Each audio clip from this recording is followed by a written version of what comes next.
ang mga kwento ng pag-ibig, kwento ng buhay at kwento ng pag-asa dito sa Barangay Love Stories. Love Stories.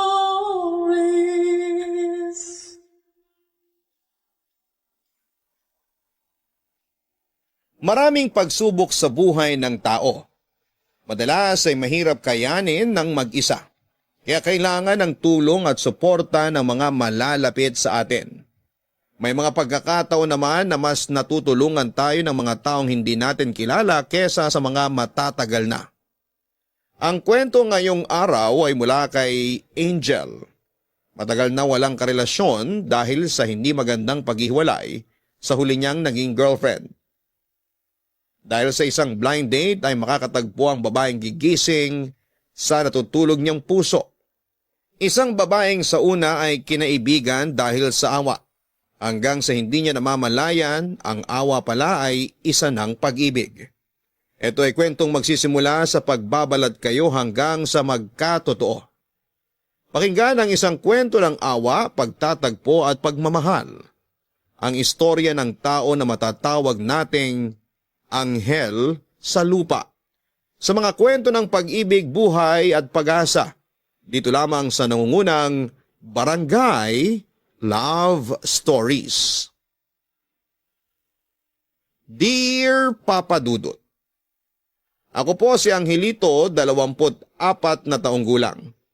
Mas kilala po ako sa tawag na Angel. Alam ko po na parang mas pambabae ang pangalang Angel, pero nakasanayan ko na rin po kasi. Bukod sa pangalan ko, kaya po ko tinawag na Angel dahil din po sa itsura ko. Mula daw po kasi ng bata ko ay napakaamo na ng mukha ko.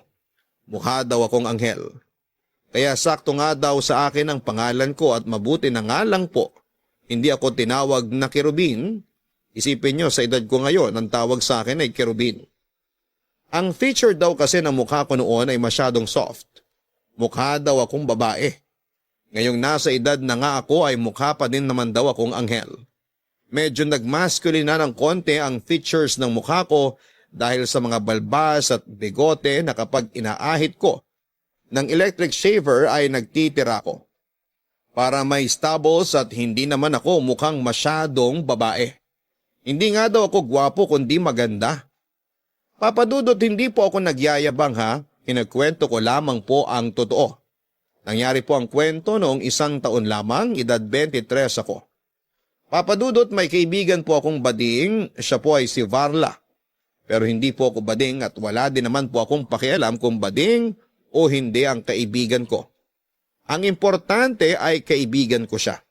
Wala din akong girlfriend noon at ilang taon na rin akong parang hindi pa nakaka-move on sa huling breakup ko. Kaya hindi pa siguro handa ang puso ko para sa bagong pag-ibig.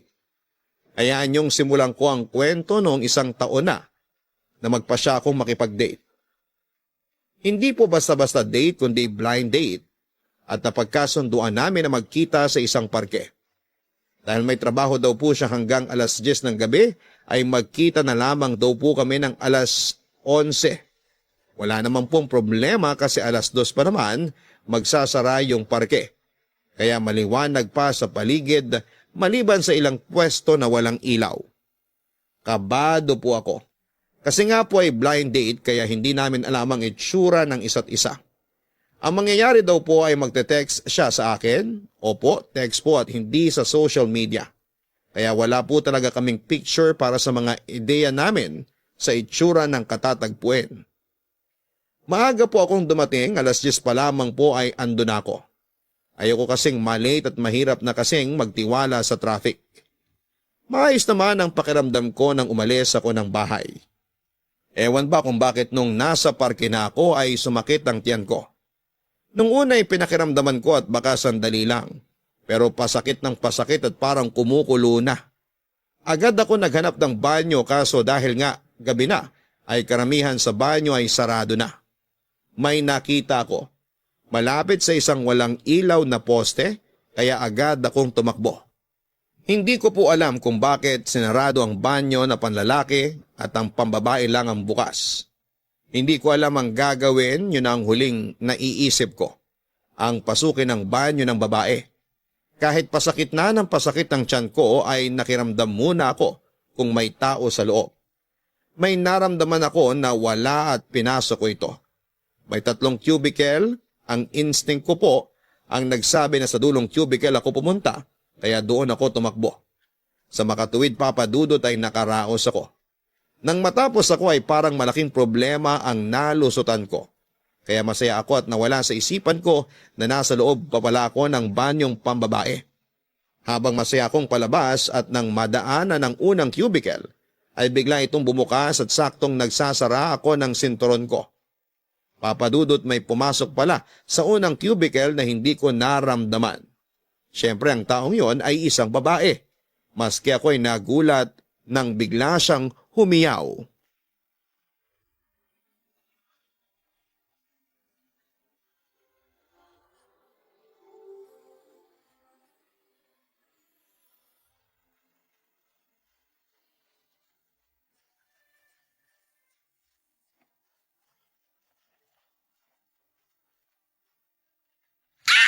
Hoy, kaloka ka, te! Natutulog na yung mga pusa! Bakit ka nandito? Ha? Eh, magtatanim ako ng gulay. Kaloka ka. Eh di nag-CR. Banyo ng babae to! Mismo. Anong mismo? Lalaki ka! Excuse me, babae ako. Anong ibig mong sabihin? Pareho lang tayo. Ay naku, te ha, mali ang ginagawa mo. Dinidiscriminate mo ako. Bading ka? Ay, bakit? Ikaw din? Bruha ka? Talbog sa'yo. Apir! What? Ang luma ah. Apir talaga naisip mo, te? O ano bang tama? Akis dapat. Che, hindi pa nga kita kilala eh. My name is Angel, pero wala akong pakpak. Ang meron ako ay intelligence. Kaloka ka, anong ginawa mo dyan sa loob? Ay, wapakels, te. Ikaw nga, di ko tinanong eh. Umihi ako, ikaw. Naloka ako sa tanong mo, di umihi rin. Nakaupo? Hindi, nakahiga. Nakakatawa ka. Alam mo, gusto kita. Ay, gusto agad? Bruha, ibig kong sabihin maging friend. Bakit? Wala kang friend? Lo? Uy, sorry. May nasabi ba ako masama? Ha? Okay ka lang? Ha? Oo. Di nga, may nasabi ba ako masama? Wala naman. Chusera ka, te. Kitang nagbago yung itsura mo eh. Nagbago? Paanong nagbago? Ayan oh. Tinubuan ka ng pangil at parang maghihiwalay ang katawan mo. Ano? Funny ka pala. Faniwalain. Alam mo, nakakainis ka pala. Eto naman, of course, biro lang yun. Ano ba kasi nangyari sa'yo? Eh kasi medyo tama ang sinabi mo. Iilan o halos wala na akong kaibigan. Naku, teka, sandali, pag-usapan natin yan. Pero bago yon, ano muna name song mo? Name song? Name! Pangalan ko. Okay. Ako si Bituin, pero star ang tawag sa akin. Taray ng star, ha? O siya, edi star ka. Ayan, magkakilala na tayo ng formal, kaya close na tayo. O, may friend ka na, ha? Salamat. Uy, sandali, ano to? Naiiyak ka ba? Hindi We, iiyak ka na eh. Alam mo, ilabas mo yan. Ako nga, nilabas ko na eh. Ha? Ang galin. Wala. Ang gusto ko lang sabihin, inilabas ko na, kaya ilabas mo na rin yan. Saka na. Saka na. Hello? Baka hindi na tayo uli magkita. Bakit naman? Multo ka ba? Eh, paano ko? Hoy, wag mo nga akong tinatakot ha. Jumping to conclusions ka, te. Asumera ka ba? Ang sasabihin ko, paano kung hindi ako multo, matatakot ka rin ba? Yon. Mukha ka namang mabait. Talaga? Paano mo na-say? Sa itsura mo. Parang ang bait-bait ng itsura mo. Looks can be deceiving, te. May iba dyan maganda ang mukis, pero pagkapangit-pangit ng ugali. Alam mo, may punto ka. Ay, naku, sandali. Baka hinahanap na ako ng boyfriend ko. Sige ha, bye. Mwah! Ay, ano yun? Ninakawan mo ako ng halik? Nakaw agad? Hindi ba pwedeng hiniram lang? Naku, diyan ka na nga. Kailangan ko na umalis. Bye ulit! Papa Dudut, nakalusot ang palusot ko na bading ako. Yun na kasi ang pinakamabilis na naisip ko para huwag lamang akong maiskandalo. Kung sasabihin ko na emergency kaya ako napasok sa CR na yon ay mahaba pang usapan. Pero kabang-kaba po ako dahil malaking iskandalo kung sakaling nagsisigawang babaeng yon. Kasi pwedeng isipin na may balak talaga akong masama sa kung sino mang babaeng papasok doon. Mabuti na lamang at best friend ko ay bading. Kaya siyang naging batayan ko sa pag-arte kong bading. Ang babae nga po pala ay si Star, 21 years old lang po siya. Maganda siya kaso'y may kabaduyang magdamit. Hindi ko naman sa pinipintasan siya pero baduy po talaga siya. Anyway, umalis po si Star na parang wala lang. Sa totoo lang ay parang masaya pa nga siya sa pag-alis niya. Ako naman si kabado at biglang natakot nang maalalang nasa loob pa din pala ako ng banyo ng babae. Napatakbo ako palabas at sa labas na ako humingal na parang 5 metro ang tinakbo ko. Papadudot natatakot ako na baka makita uli ako ni Star. Pero hindi naman po ako pwedeng umalis kasi nga po ay may kausap ako na kailangan kong i-meet. Pero alas 11 na ay wala pa din siyang mensahe sa akin kung nasaan na ba siya. Kung nandun na ba siya sa parke. Kaya sabi ko ay magpapalipas na muna ako at mag-iikot. Pero hindi ko alam kung saang direksyon pumunta si Star para maiwasan ko. Nagbaka sakali na lamang ako sa papuntang kanan. Napakaswerte ko po ata ng gabing yon kasi kung saan ako napunta ay makakasalubong ko pa si Star. May kasama po siyang lalaki kaya mas kinabahan ako. Baka kasi pinasakay niya lamang pala ako na kunwari ay naniniwala siya sa akin. Pero ang totoo pala ay tinawag niya lamang yung boyfriend niya para ipagulpi ako. Kaya dali-dali po akong nagtago sa isang puno. Kaya pilit ko na lamang pinagkasyang sarili ko para makapagtago kila Star. Kung hindi ba naman talaga mamalasin kung saan ako nagtago ay doon pa sila naupo sa bench na katabi lang ng puno. Kaya kahit na hindi nila ako kita ay dinig na dinig ko naman ang usapan nila. Upo muna tayo. Upo, ang tagal mo sa banyo, hindi pa ba sapat yung tagal ng pag-upo mo doon? Mahal naman. Siya, maupo na para makauwi na tayo maya-maya. Salamat, mahal ha. Saan naman? Sa pagpasyal sa akin dito. Oo naman. Dito lang naman kita pwedeng ipasyal at dapat ganito na kagabi. Hindi kita maintindihan. Hindi kita pwedeng ipasyal ng umaga at maraming tao. Bakit naman? Tignan mo nga yung itsura mo. Ha? Bakit? Anong bakit? Hindi mo ba nakikita sa salamin ng sarili mo? O wala kayong salamin? Mahal naman. Seryoso ako. Ano bang mali? Lahat. Ha? Takang-taka ka? Kasi hindi kita maintindihan eh. Ewan ko sa'yo. Kaya hindi mo maayos ang sarili mo kasi hindi mo naiintindihan. Alam mo, naguguluhan ako. Naku, sinabi ko na sa'yo yan nung namasyal tayo dito nung 1 buwan. Uulitin ko na naman. Nag-ayos naman ako ah. Nag-ayos? Nag-ayos ka na yan? Walang pinagkaiba sa itsura mo sa bahay nyo. Ano bang sinasabi mo? Para ako nakapambahay? Try mo sagutin yung tanong mo. Mahal naman. Anong mahal naman? Medyo masakit na yung biro mo eh. Una, hindi biro yon. Pangalawa, masakit talaga pag totoo. Mahal, nagpipilit naman ako na mag-ayos. Sabihin na natin nag-ayos ka. Pero Star naman, anong dekada ba yung forma mo? Maayos naman ah. Ano yung nasa ulo mo? Headband. Malaking headband na may malaking bulaklak at may mga paru-paro pa. Ano ka, flower base? Mahal naman eh. Yan damit mo. O bakit? Ano ba yan? Blusa o duster? Hindi naman ganito ang tela ng duster. Oo, pero ganyan ang print. Sobra ka naman. Yang palda mo, saan ukay-ukay mo ba nabili? Parang lumang uniforme ng mga sales lady ng isang mall. Pinatahi ko kaya to. Ilong-ilong siguro ang nagtahi niyan. Tapos yung sapatos mo. Ano ba yan? Kung fu shoes na may takong? Tapos kulay mustard? Wala man lang binagayang kulay sa suot mo. Mas komportable kasi ako dito pag naglalakad. Pero hindi nakakakomportable sa kasama mo. Ikaw naman ang kasama ko eh. Yun na nga. Ayaw mo ba ng suot ko? Ha? Sa dami ng sinabi ko. Teka, i-edit ko ha. Sa dami ng pangit na sinabi ko, itatanong mo sa akin kung ayaw ko ba ang suot mo? Ang importante naman magkasama tayo, di ba? Mas importante sa akin ang kahihiyan ko. Ano naman ang nakakahiya? Sadista ka ba? Parang gustong-gusto mo yung nasasaktan ka eh. Salita lang naman yun. Aabot pa ba tayo sa pisikal?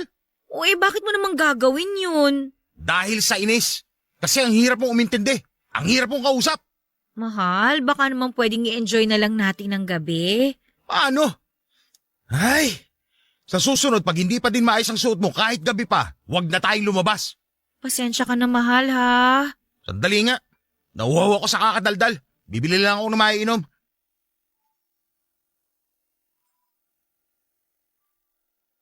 Papa Dudut, sobra ang mga narinig ko. Masyadong dinikdik si Star ng panlalait. Ang nakakabahala ay boyfriend niya ang lalaking yon. Awang-awa ko kay Star. At hindi ko din alam kung bibilib ba ako sa kanya dahil sa haba ng pasensya niya. Kasi hindi man lang siya naggalit kahit katiting.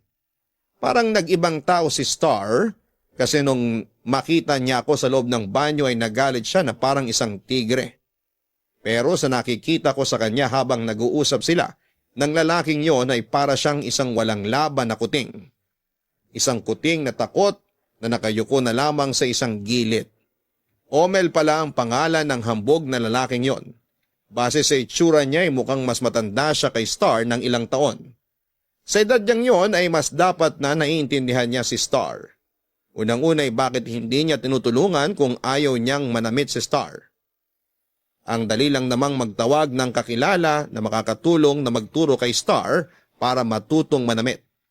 Pero hinahayaan niya na gano'n ang itsura ni Star. Iniisip ko na kaya siguro niya hinahayaang gano'n ay para malait niya si Star. Kasi parang nag-i-enjoy siyang pahiyain si Star sa sarili niya. Hindi naman alam ni Star na nandun ako. Hindi niya alam na nakikita at naririnig ko sila. Kapag nilalait siya nung Omel na yon ay napapatingin sa paligid si Star.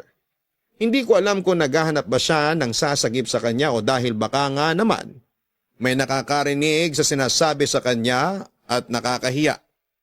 Pero sigurado naman na kung sinong matino ang makakadinig sa panlalait kay Star ay pareho ko ang mararamdaman. Ang maawa kay Star at ang magalit doon sa Omel na yon. Papadudot kahit naaawa ko kay Star ay ayoko madamay sa nangyayari sa kanila. Isa pa po ay may takot pa din ako na malaman ni Star na hindi talaga ako bading, kawawa naman siya. May problema na bibigyan ko pa ng bago. Pero nung palis na ako ay nakita kong tahimik pero lumuluha si Star, Papadudot. Parang dinukot yung puso ko at dinurog dahil sa awa ko nang makita ko ang itsura ni Star. Habang naaawa ako kay Star ay lalo namang tumaas ang gigil ko sa lalaking yon. Ang tagal kong nanigas sa kinakatayuan ko dahil sa magkahalong awa at galit. Hanggang sa mahimasmasan ako at dinesisyon lapitan na si Star para kausapin kahit sandali. Makatulong man lang sana ako na mabawasan yung nararamdaman niyang sakit. Pero bago ko siya nilapitan ay inisip ko kung lalapit ba ako sa kanya bilang ako o ang alter ego ko. Ayokong madagdagan ng sama ng loob ni Star kaya minabuti kong magbading-badingan muli, Papadudot. Star! Uy, Angel! Eto Oh, ano to?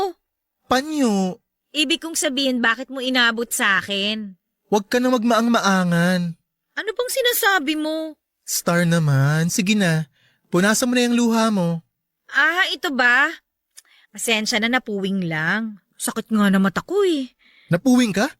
Oo. Gano'ng kalaki yung puwing? Malay ko. Kasing laki ba ng tao? Sira ka talaga. Ang luma kasi ng palusot mo eh.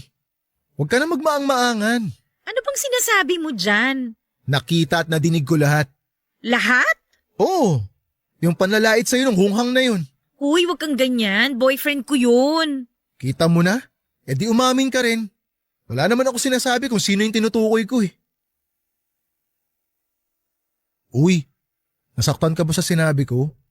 Sorry, huwag ka na magalit. Bakit ka ganyan? Sorry, hindi ko sinasadya yung mga nasabi ko. Hindi. Hindi yung mga sinabi mo. Eh, anong tinutukoy mo? Yung pananalita mo, parang iba. Ha? Nakakaloka ka, te! Ayan kasi, pinipigilan mo yung pag-iyak mo. Nabingi ka tuloy. Hindi iba talaga yung pagsasalita mo kanina. Parang lalaki. Te, focus ha, focus. Alam mo, ikaw ang topic dito. Friend mo ako, di ba? Kaya huwag ka na magmaang-maangan sa akin. Isplok mo na yan. Teka nga, paano mo ba nakita yung nangyari kanina? Sinusundan mo ba ako? Te, kayo nga ang sumunod sa akin eh. Nauna ako dyan sa likod ng puno, bigla kayong umupo dito. Bakit ka nasa likod ng puno? Ha? Jumingil kasi ako. Di ba kagagaling mo lang sa CR kanina? May balisaw-saw kasi ako eh. Nakakaya ka naman dyan sa likod ng puno umiihi. Pwede ka naman bumalik dun sa CR. Ay, alam mo, wag mo nang problemahin yung pag-jingle ko. Hindi naman ikaw ang naihiang ko eh. O dali na, kwento na. Ay, wag na. Ano bang wag na? Sasabihin mo ba sa akin o susugurin ko yung bastos na jowa mo? Naku, wag. Wag mong gagawin yun. O di kwento na, dali. Ano ba kasing gusto mong malaman? Gusto kong malaman kung bakit pumapayag ka na bastos-bastusin ka ng bastos na yon. Uy, bibig mo naman. Baka parating na yun madinig ka. Kiber, di marinig niya. Bakit? Totoo naman ah. Pero ka nang maingay. O siya. O ayan, hininaan ko na ang volume ko. Kanina nasa 10, ngayon 2 na lang to. Ang lakas pa din Natural kasi ang projection ng boses ko. Teka nga, inuuto mo pa ako eh. Sagutin mo na yung tanong ko. Hindi ko alam kung paano ko sasagutin ng tanong mo. Paano hindi mo alam? Math equation ba yung tanong ko? Kaloka ka ha? Ganito na lang. Mahal ko si Omel. Mahal mo. Kaya ahayaan mong bastusin ka niya. Ikaw naman parang hindi ka pa nai-in love. Ganun naman talaga yun, di ba? Ay, may point ka ron. Kaya nga kalimutan na lang natin ang topic. Ay wait, hindi pwedeng ganun lang. Dapat turuan ng leksyon yung bastos na yon. Angel naman hayaan mo na, please. Friend, please. Ay, oo na. Sige, ganito na lang. May salon ako tsaka dress shop. Gusto ko na magpunta ka ron at hayaan mo ako na i-makeover ka. Makeover? Huwag mo sabihin hindi mo alam kung ano yung makeover. Alam ko naman pero... Wala nang pero. Basta pumunta ka at akong bahala sa'yo. Libre lahat ng aayusin natin. Tapos ang usapan.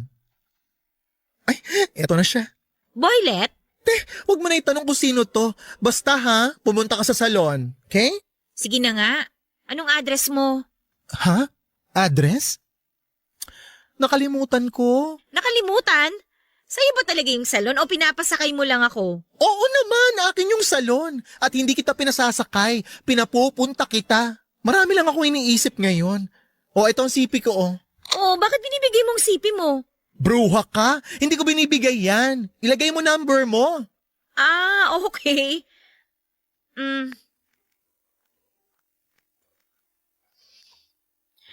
Oh, ayan. Sige, text ko sa'yo yung address, ha? O paano? Alis na ako. Babush! Sige, ingat ka Papa Dudut, ewan kung anong pumasok sa isipan ko at sinabi kong imi-makeover ko si Star. Isa pa'y wala naman talaga akong salon at dress shop. Pero ang best friend kong si Varla ay meron. Kaya kakailanganin ko ang tulong niya. Unang-una ay ang malaman sa kanyang eksaktong address ng salon para ma-text ko kay Star. Pero bago ko pa ituloy ang kwento ay sasabihin ko din po na niloko lang po pala ako ng ka-blind date ko. Parang pinaglaruan lamang ako. Nung sinabi niyang nandun na siya sa park ay hinanap ko siya doon sa lugar na sinasabi niya. Nung nandun na ako ay wala naman siya kaya nag-message uli ako kung nasaan na siya. Bigla ba namang sinabing umalis siya dahil may emergency. Kahit nakakabwisit ay hindi na lamang ako nagalit. Mas namamayani kasi yung stress ko kung paano ang gagawin ko sa pangako ko kay Star. Agad kong kinausap si Varla at sinabi ang problema ko. Dahil mahal ako ng kaibigan ko ay hindi ito nagdamot at ipahiram sa akin ang salon niya. Sabi ko kung pwedeng walang ibang tao para hindi ako mahirapan na baka mahuli ni Star na hindi pala ako bading. Miyerkules ang day off ng lahat. Sarado ang salon sa araw na yon. Kaya araw ng Miyerkules ko pinapunta si Star.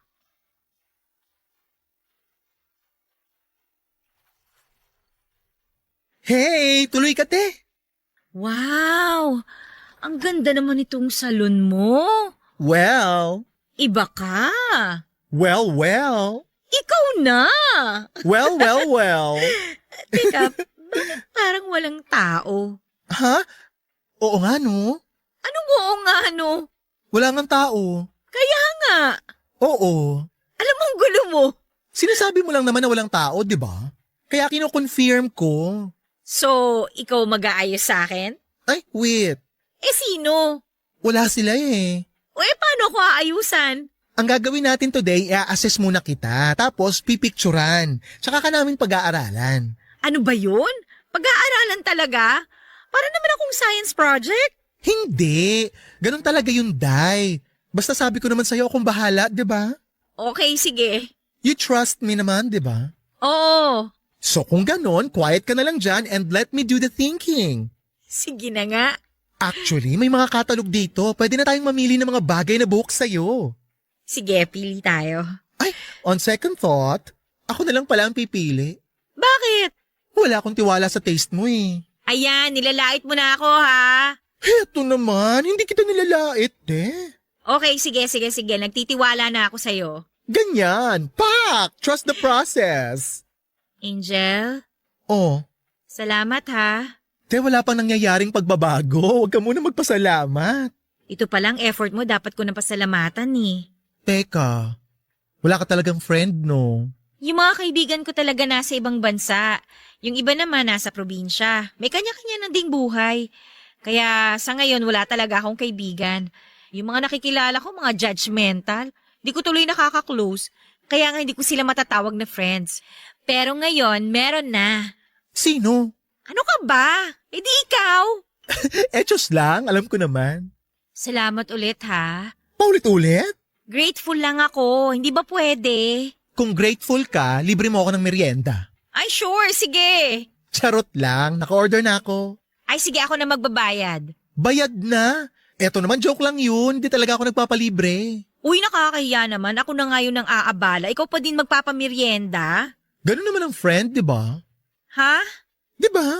Oo. Good. Ngayon, punta tayo sa topic ng mabait mong jowa. Si Omel. Bakit? Maganda ka naman. Marami pang iba dyan yung mamahalin ka. Mahal naman ako ni Omel. Hindi ka niya mahal. Para ka lang niyang punching bag. Hindi naman niya ako sinasaktan. Ano ka ba? Pareho lang yun.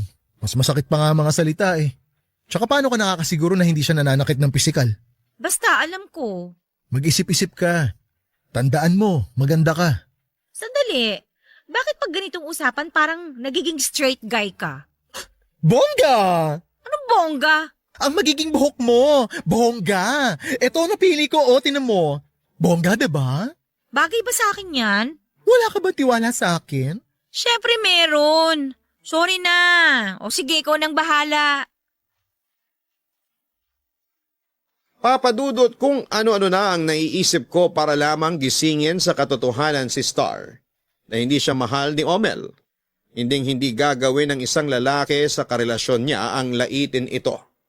Maaari namang magbigay ng komento pero yung halos ibao na siya sa lupa dahil sa panlalait ng lalaking yon ay napakamali na. Wala siyang respeto kay Star. Ewan ko ba kung bakit masyado na ata akong na-attach sa problema ni Star. Kasi kung nandun lang talaga kayo ay maaawa kayo kay Star. Kaya ewan kung bakit naging mission ko ang gawin ng lahat para mapahiya ang lalaking yon. Ang tanging naisip ko ay kapag nakita niyang iba na si Star. Gagawin ko talaga ang lahat na pwede kong gawin para matulungan si Star. Siyempre sa tulong ng kaibigan kong si Varla dahil wala naman din akong alam sa pag-aayos. Hindi ko man mapabago ang isipan niya. Nahiwalayan na si Omel ay magising ko man lang siya na hindi siya ang babaeng minamaliit ni Omel. Ang magising siya na importante siya. May halaga, mahirap talagang kumbinsin si Star kasi ang rason niya kung bakit hindi niya kayang iwan basta-basta si Omel ay eto daw ang sumalo sa kanya ng mga panahon na mag-isa lamang siya. Wala na siyang matakbuhan at sobrang lungkot na niya. Kaya nang dumating si Omel ay buong-buo niyang ibinigay ang tiwala dito at pagmamahal niya. Papadudot malakas ang loob ko na maging diretso kay Star sa lahat ng gusto kong sabihin. Malakas ang loob ko kasi nga po ay may mas matapang akong katauhan na ginagamit at yon ay ang pagpapanggap ko na bading. Tanggap naman ni Star ang pagkaprangka ko pero sa totoong buhay ay hindi ko po kayang maging diretsyo sa kahit na sino. Kasi natatakot ako na may masaktan ako. Kaya nga ingat na ingat ako kapag may sinasabi. Si Star naman po ay mabilis kong nakuha ang loob. Siguro nga ay sabik siya sa kaibigan, kaya kung sinong unang dumating sa kanya, ibinibigay niya kaagad ang buong tiwala niya na mali po. Kaya nga siya minamalit ni Omel dahil masyado niyang ibinigay na ang sarili sa lalaking yon. Hindi ko po gagawin yon kahit pa tiwalang-tiwala na si Star sa akin, hindi ko siya lolokohin. Naisip ko nga po na counted po ba ang pagpapanggap ko? Panloloko po ba ito? Kasi kaya ko lang naman po nagawa ito ay aksidente at natatakot ako na baka pag sinabi ko kaagad ng totoo ay masira ang plano kong pagliligtas sa kanya sa lalaking yon. Nakita ko na namang malungkot si Star. Hindi ako nagpahalata. Kunwari hindi ko napansin kasi gusto kong makaharap si Omel. Baka po kasi kapag nalaman niyang alam ko na pinaiyak na naman siya, ay hindi niya ako pasamahin pag nagkita sila.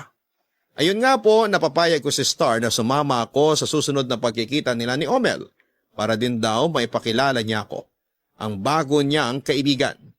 Binigay niya sa akin ang lokasyon kung saan sila magkikita at doon na ako diretso.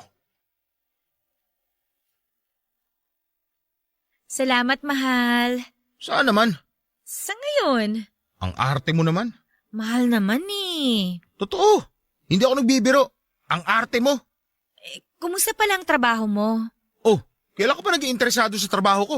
Lagi ko namang kinukumusta ang trabaho mo ah. Oh, pues ang sagot ko, gaya pa din ng dati. Mahal, may papakilala pala ako sa'yo. Hindi ako interesado. Uy, mabait siya. Wala naman akong pakialam kahit masamang tao pa siya.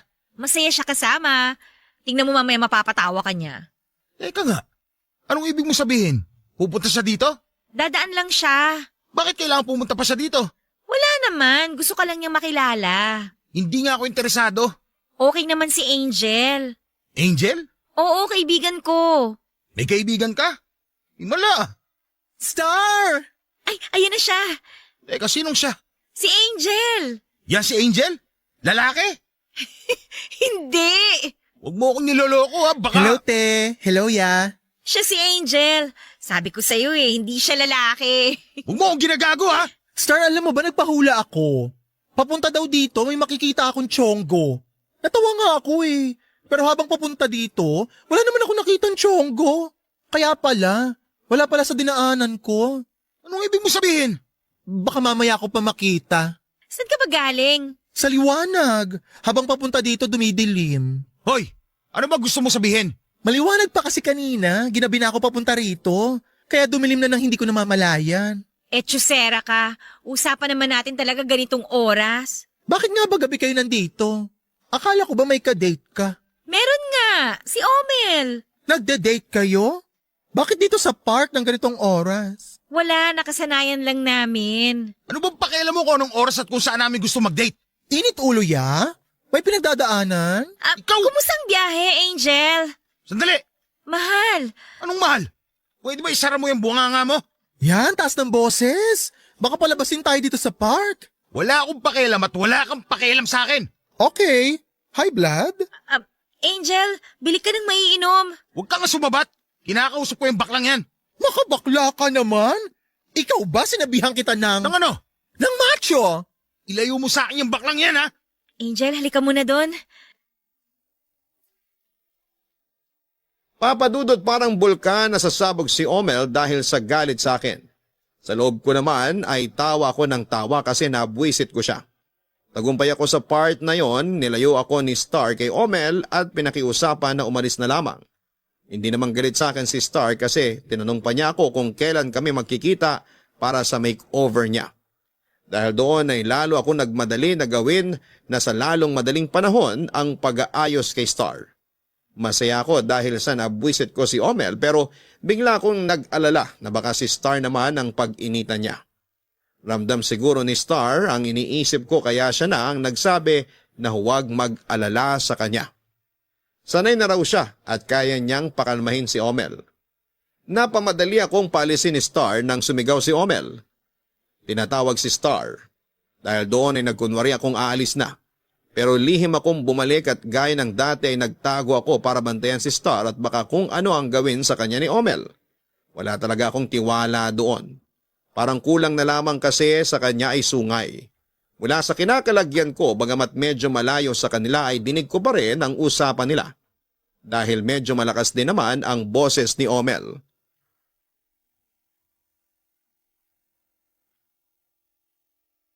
Bakit ang tagal mo? Shh! Ano ka ba? Huwag kang maingay. Ano? Anong shh? Nuutusan mo ako? Hindi naman. May ibang tao pa sa paligid na nakakahiya. Nahihiya ka sa kanila? Pero sa akin hindi ka nahihiya. Bakit? Anong bakit? Binubuisit mo talaga ako, no? Alam mo hindi kita maintindihan. Tanga ka ba talaga o walang utak? Sobra ka naman. Anong sobra? Tama lang sa'yo yan. Bakit mo ba ako ginaganyan? Ay, sumasagot ka na. Nagtatanong lang ako. Marunong ka na mamiloso po, ha? Sagot ang gusto ko at hindi isa na namang tanong. Ah, mayabang ka na talaga, ha? Sino ba nagturo sa'yo ng mga sagot mo na yan? Yung baklang yon? Sabi ko na walang magandang matuturo ang mga bakla, eh. Hindi ako nagsasalita kapag ako ang minamaliit mo. Pero wag ka namang ganyan sa kaibigan ko. Hindi ka ganyan dati. Pero mula na makilala mo yung baklang yun, ganyan ka na. Ganun naman kasi ang mga bakla. Mahilig makipag-away, mahilig gumawa ng gulo. Saan ba nang galing yan? Walang ginagawa sa'yo yung tao. At saka porke bading palaaway na. Mali naman yata yung ganyang pag-iisip. Magaling ka na magdahilan, ha? Kahit mali, lalaban mo talaga, ha? Sinasabi ko lang naman ang totoo. Pwede ba wag na nating pag-usapan to?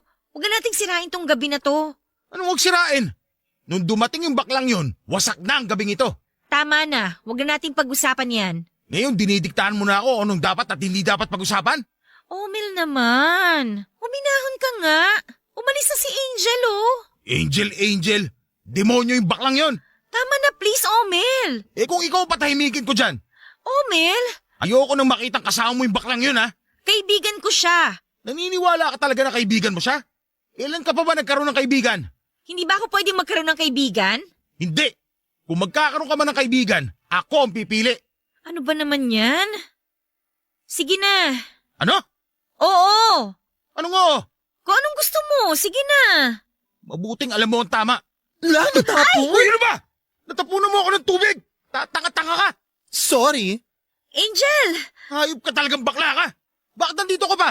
Ay bakit? Pag-aari ang park? Akala ko umalis ka na. May binili ako at dyan ako lalabas sa kabila. Sige na, umalis ka na. Sira ang ulo ka talagang bakla ka, no? Oo, I guess sira nga ang ulo ko. Mind you, hindi ako nag-iisa sa lugar na ito. Angel, sige na, umalis ka na. Okay. O bakit hindi ka pa umaalis? Nambubuisit ka talaga eh. Excuse me, hindi ako ang buwisit dito. Ano sabi mo? Buwisit din yung pinagbilahan ko ng tubig. Ang mahal eh. Oh, akala mo ikaw yung sinasabi kong buwisit, no? Normal ka talagang bakla ka. Wag! Ay, subukan mo lang idikit kahit daliri mo sa makinis kong kutis. Nakita mo na, Star? Yung mga baklang yan, palagawa ng gulo. Talaga ba? Kung palagawa ng gulo ang mga bakla, eh di bakla ka. Hayop ka talaga. Omel! Tama na!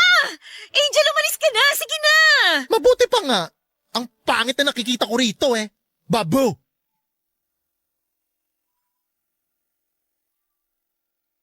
Papadudot kahit na nang-aasar ako ay kimkim na kimkim ko ang gigil sa Omel na yon. Alagad ata siya ng dyablo. Napakasama talaga ng ugali. Minamalit niya ang babae at pati na ang mga bading. Naku, kung si Varla ang inaway niya, kuyog na yon sa mga bekelets ni Varla. Bekelets ang tawag ni Varla sa mga anak-anakan niyang bading. Mabait si Varla at maraming tinutulungan kasama na doon ang mga bekelets niya. Kaya handa siyang ipagtanggol ng mga yon. Kaya kung nakita ni Varla na inaapi ako noong Omel na yon ay sigurado na ipagtatanggol niya ako at mas sigurado na nasa likod niya lahat ng bekelets niya. Kung galit na galit ako kay Omel, ay mas galit na galit siya sa akin. Madalas talaga, mas nakakahiwa ang salita kesa sa kutsilyo. Pinilit ako na umalis ni Star para mailigtas niya ako sa muntik ng pananakit ni Omel. Nakita ko din na hinila na ni Star si Omel palayo.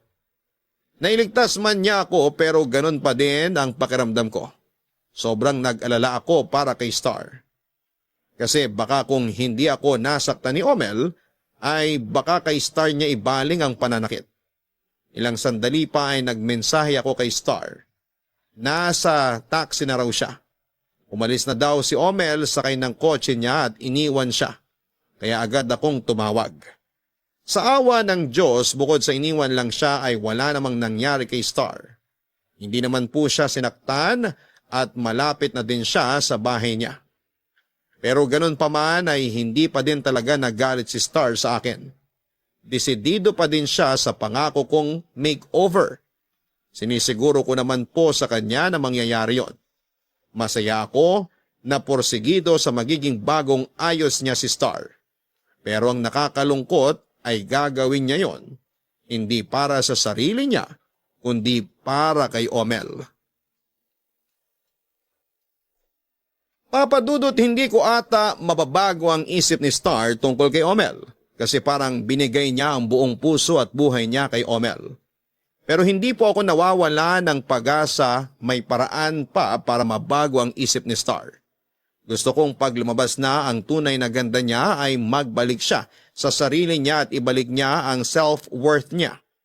Gusto kong pahalagahan niya uli ang sarili niya at hindi siya nagpapamaliit kay Omel o kung kahit na sino pa man.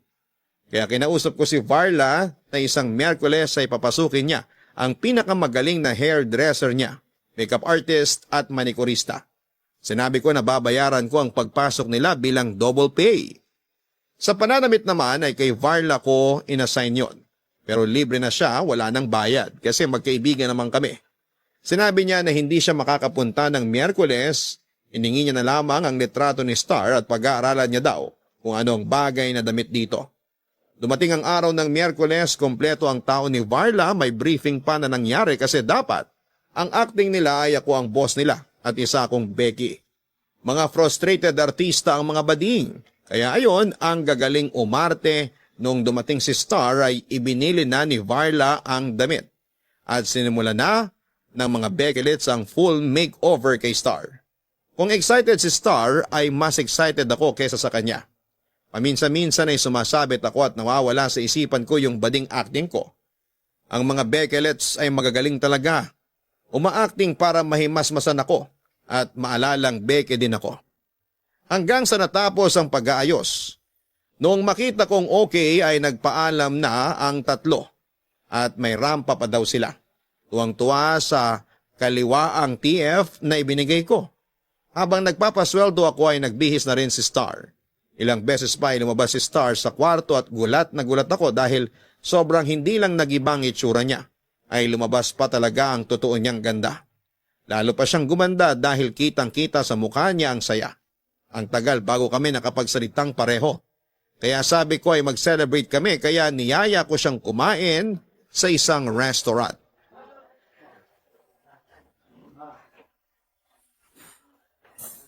Masarap ang food ang nila dito. Lagi ako dito eh.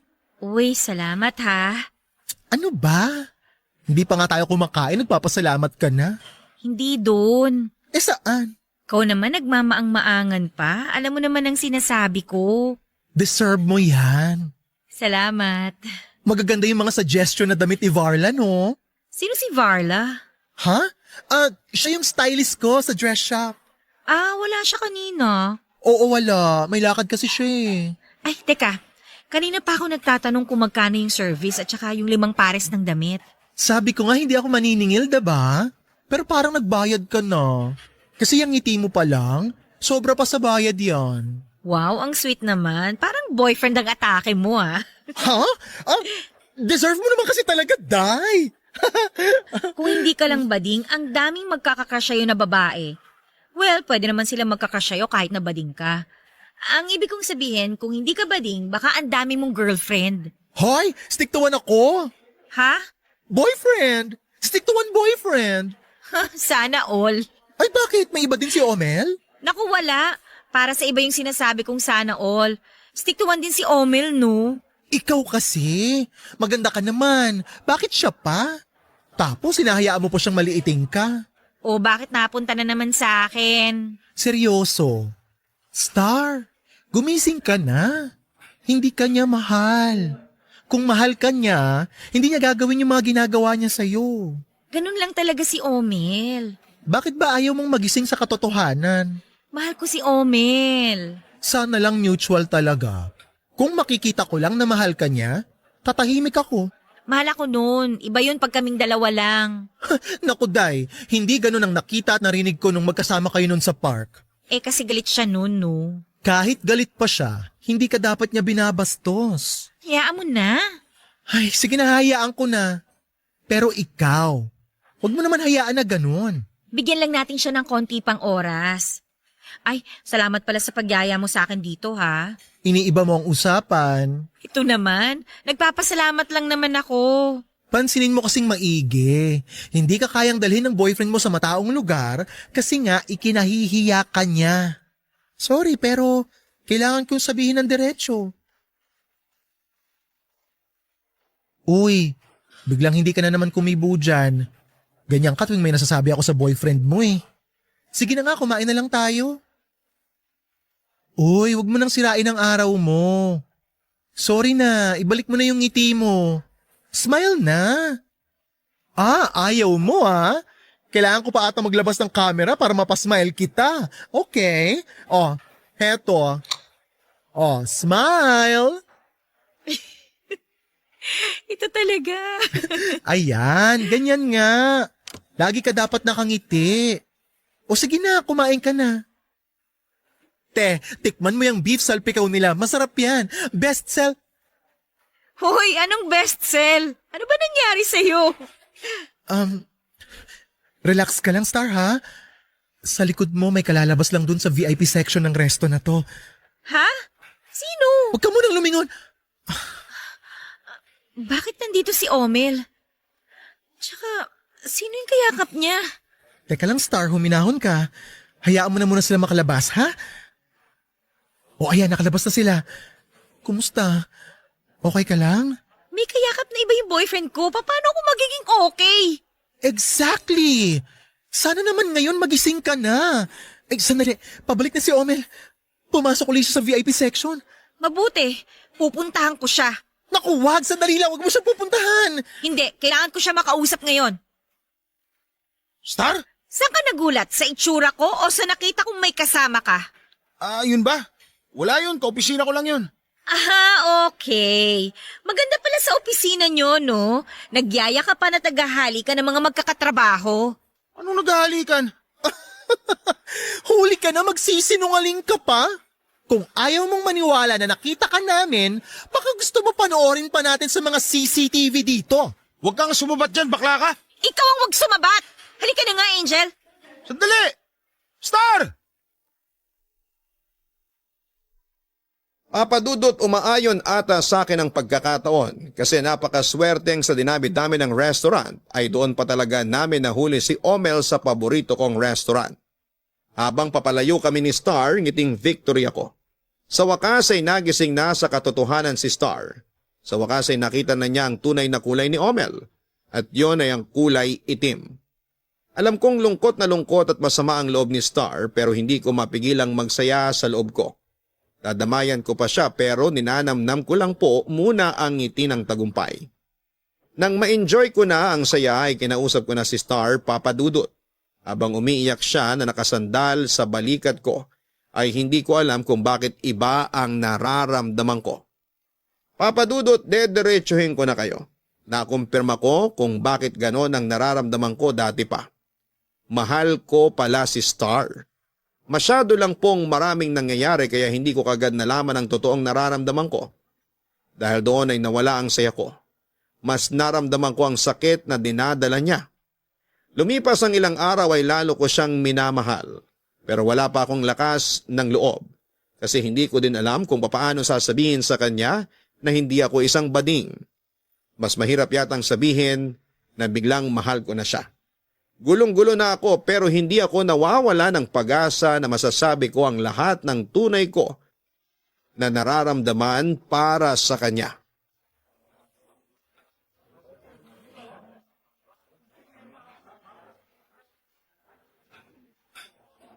Ayan, te. Sa wakas, matitikman mo na yung beef salpikaw nila. Last time kasi hindi man lang natin nagalaw yung mga in-order natin eh. Ay, oo nga. Nabayaran ba natin yun? Oo, nabayaran yun. Nakakahiya nga kasi bigla tayong lumabas nang hindi pa nakakapagbayad. Pero tinawagan ko naman tong resto tapos idinaan ko yung bayad. Talaga ba? Oo, kasi nung pagkakasabi mo ng, halika na Angel, diretso labas ka eh. Nakakahiya, para ako nag 1, 2, 3. Kilala naman ako dito kaya naiintindihan nila. Alam mo, ang babait nila kasi yung mga naiwan nating pagkain, binalot nila. Tapos binigay nila sa akin pagkatapos ko magbayad. Ang dami nun ah. Kaya nga, ang ginawa ko na lang bilang paghingi ng dispensa sa hindi natin pagbabayad agad, ang sabi ko, paghati-hatian na lang nila. Wow, ang bait naman. Mababait kasi sila kaya deserve nila yon. Pero maiba ako. May sasabihin ako pero bago yon, may gusto muna akong tanungin. Okay, ano yung tatanong mo? Yung totoo, bading ka ba? Ha? Oh, gulat na gulat ka na naman sa tanong. Mahirap bang sagutin yon? Yung totoo lang naman ang isasagot mo eh. Pasensya ka na. Kasi nung una natin pagkikita sa loob ng banyo ng babae kaya natakot ako na ipahuli mo ako sa pulis. Nagpanggap na lang ako para makalusot.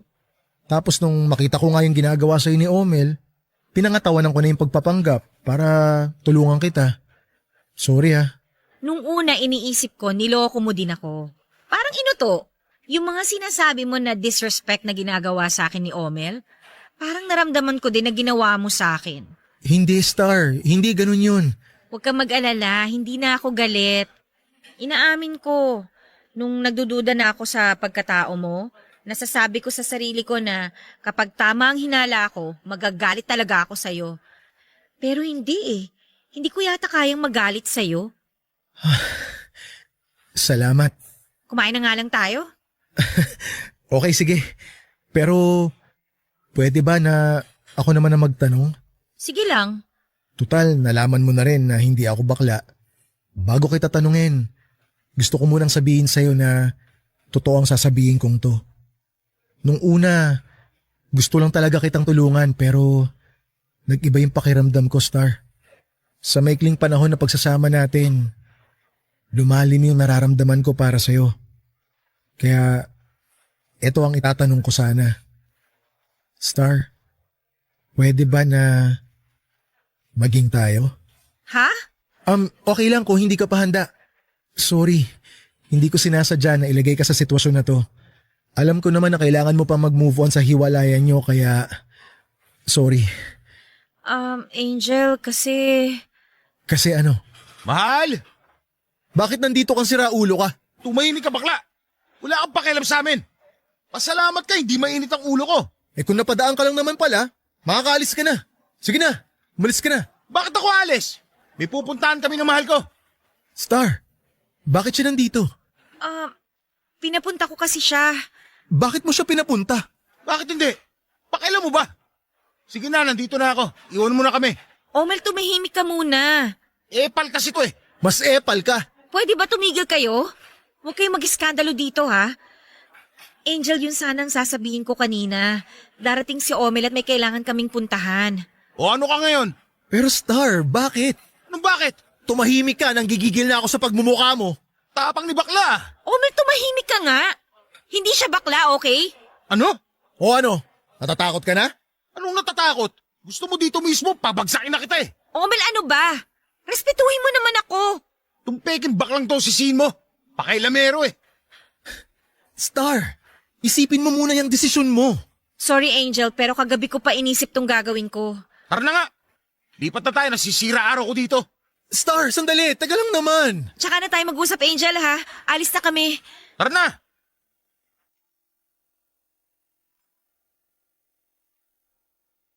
Papadudot para akong binuhusan ng malamig na tubig. Masyado kong natuwa at umasa pero mali pala. Ang sakit ng nangyari bakit kailangang sumama ni Star sa akin para kumain kung papupuntahin pala niya doon si Omel para sunduin siya. Ayokong magalit o sumama ang loob kay Star kaya pinilit kong paglabanan ng sakit na nararamdaman ko ng mga araw na yon. Nang kinahapunan ay nagring ang cellphone ko at si Star. Ayoko sanang sagutin pero nakadalawang beses siyang kumontak. Nandun daw siya sa salon ni Varla at pumunta daw siya doon para makita ako. Aayaw na sana ako pero sumungkit ang kaibigan ko at sinabing huwag akong umarte at pumunta na doon sa salon. Pagdating ko doon ay alam kong masaya ang aabutan ko. Kasi laging ganon ang shop ni Varla, lahat ng tao ay masaya. Kaso nang makita ko si Star ay hindi ko alam kung paano akong ngingiti. Parang ang sariwa pa nung nangyari doon sa restaurant. Bago ako makapagsalita si Varla, inunahan ako. Sinabing wag muna akong magsalita at makinig muna. Saka nagsalita si Star at sinabi niya na okay na ang lahat. Tinapos na niya ang koneksyon niya kay Omel. Kaya pala pinapunta niya kasi gusto niya ng closure. Siya na ang nakipaghiwalay kay Omel, kaya daw siya nagpasundo ay para daw hindi makatunog si Omel sa plano niyang pakikipaghiwalay. Wrong timing nga lang daw na biglang dumating si Omel nang hindi pa niya nasasabi sa akin ang plano niyang pakikipagkita. Matapos ang paliwanag ay hindi pa din ako nakasingit dahil sinunod nang sabihin ni Star yung sagot niya sa tanong ko na kung pwede bang maging kami. Ang sinabi niya ay oo kami na. Ano pang sasabihin ko, umaapaw na ang kaligayahan ko kaya tinanggap ko na lamang ang lahat ng magandang nangyari noon. Gulat na gulat ako nang biglang magpalakpakan si Varla at ang mga Beckelets niya. Tapos ay biglang naghagis ng confetti, Papa Dudut. Pinaghandaan nila ang mangyayari. Speechless na lang ako sa sobrang saya. Kaya naman bilang talent fee ng mga Beckelets ay inabot ko na ang dala-dala ko. Yung mga hindi namin nakain ni Star sa restaurant. Ayon, lumapang ang mga Beckelets. Kaya gaya ko ay masaya din sila ng araw na yon. Pero gusto ko lang sabihin na sa dumaan na isang taon ay masayang-masaya kami ni Star. Magkasama na kami sa bahay at nung isang linggo lang ay nagpunta kami sa salon ni Varla para tingnan ang disenyo ng wedding gown na ginawa ni Varla para kay Star. Malapit na kasi ang kasal namin, Papa Dudut. At sobrang abala na kami ni Star sa paghahanda. Pero napakagaan ng trabaho namin dahil sa tulong ni Varla at ng mga Beckelets niya. Salamat po Papa Dudut sa pagbasa ng aking kwento. More power po sa number 1 na programang Barangay Love Stories at sa nangungunang FM station sa bansa, ang Barangay LS 97.1. Ang inyong forever kapuso at kabarangay,